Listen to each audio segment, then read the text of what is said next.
This is Scott Van Camp, and I'm editor of PR News, and we're at the PR News PR Measurement Conference at the National Press Club in Washington, D.C., and I have Natasha Fogel here. What would be like a good first step for a PR pro to sort of start that kind of influencer program?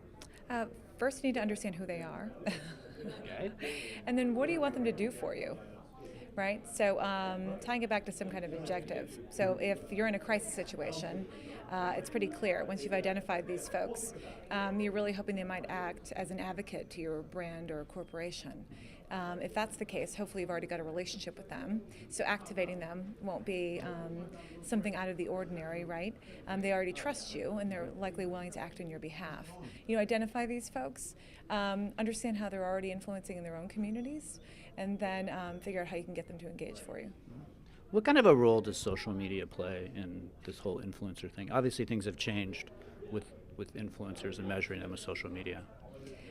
Makes it a lot more difficult to track, the online and offline integration of the two.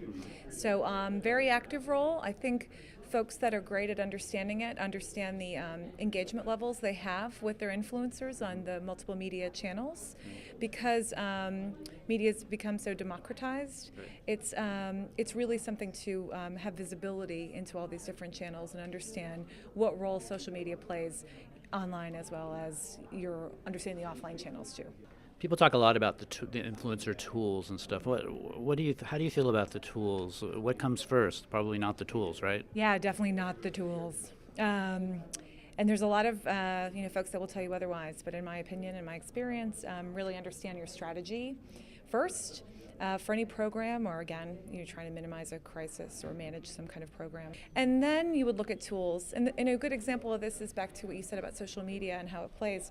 Offline primary research could be a better tool than social media, like a tool that might measure social media. Likely it's some combination of the two. Right. Okay. What about negative influencers? How do you know that they're like really hurting you? Facts are really, very helpful, being very responsive, right? So you have to have timely access to negative influence online.